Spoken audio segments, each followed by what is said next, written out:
Hi. Celebrating something? Well, we're having an event here at 10 o'clock. Oh. Yeah, it's going to be an improv comedy team that's going to be coming here to talk about, like, sex. Nice. In the form of comedy, so. What time it's going to be? 10 o'clock. 10 o'clock. Okay. Good luck.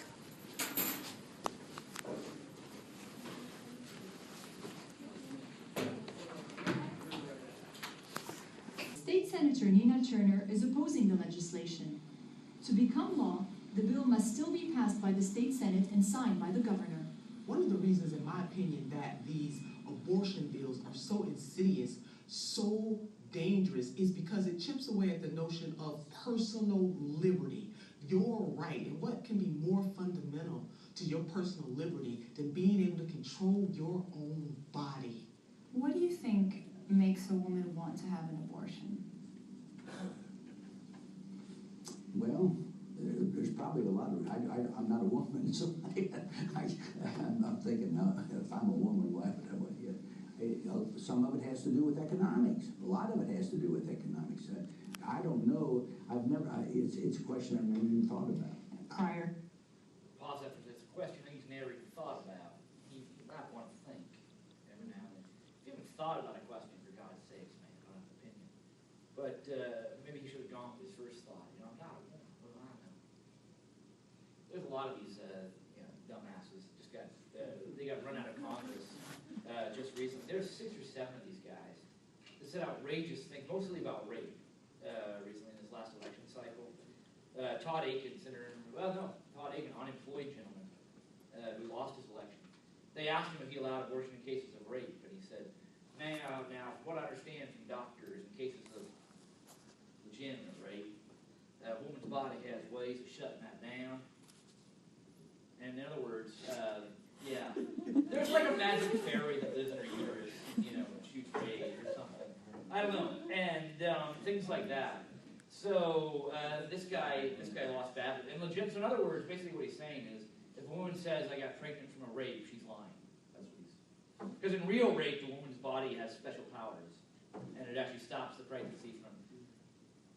Yeah, he was on the House, the Congressional House's Science Committee, by the way. And there were a lot of these guys, all over the place, talking about this kind of stuff. But one guy in Wisconsin said that he didn't support abortion in cases of rape because some women rape too easy. He said that. Yeah. These are grown-ups in 2012 talking like this. So whatever you think about abortion, don't be one of these fucks. I mean, for God's sake, think about it. I don't know if you like that.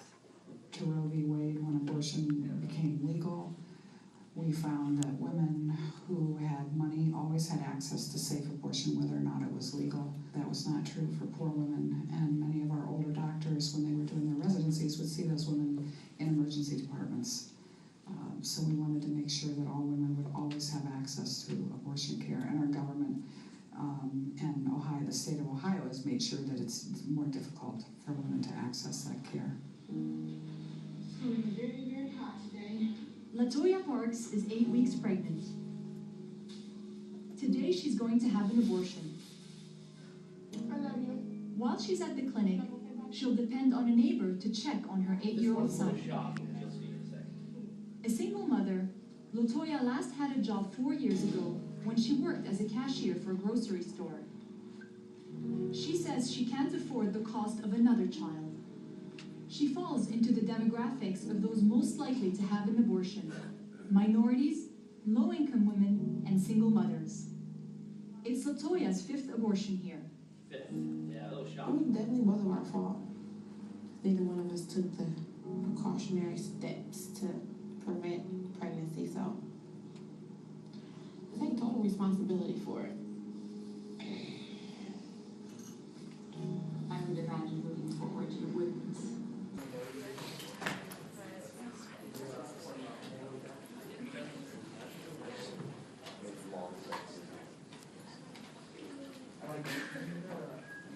Okay, so today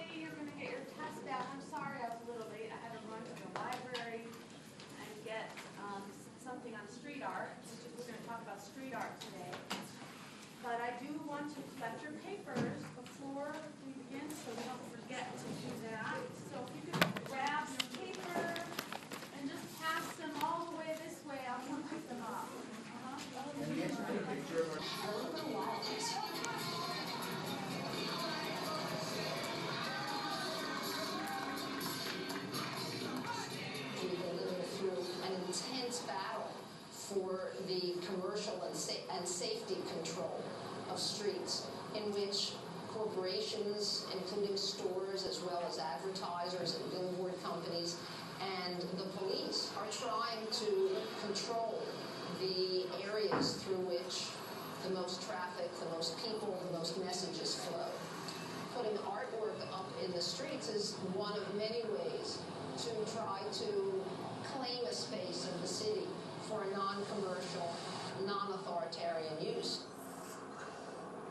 One of the things that I really like about New York in general, and Soho and the Lower East Side in particular, is this element of street art that I think adds this really vital and vibrant quality to the city. It's a certain energy, I think, that you don't really get from the visual surrounding that today is so much composed of advertising and traditional branding. So this clash with street art, even if it's ugly and dirty and falling apart and falling off the wall, I think it adds a very important quality to the city. Street artists, by putting their work on walls, sort of basically take it to the masses. You make it once, and you can make 1,000 copies of it. It makes it so that the distribution of the work becomes available to the individual artist. And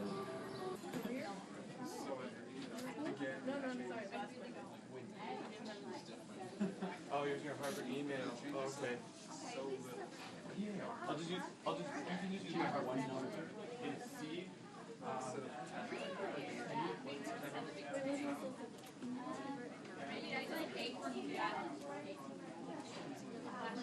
still love that story.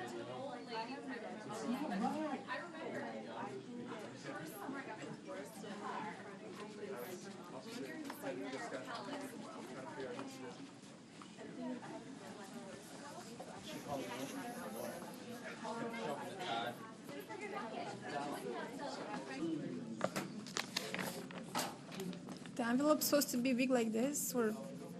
Yeah, anything that would fit the sources. Okay. Did you give that to the bookstore? Yes.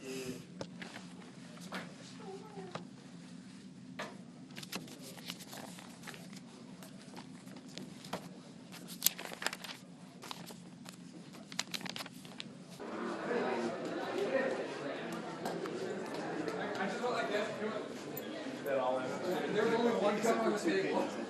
Anyone in? Like I was just like, I'm talking about. It's legit. What are you talking about?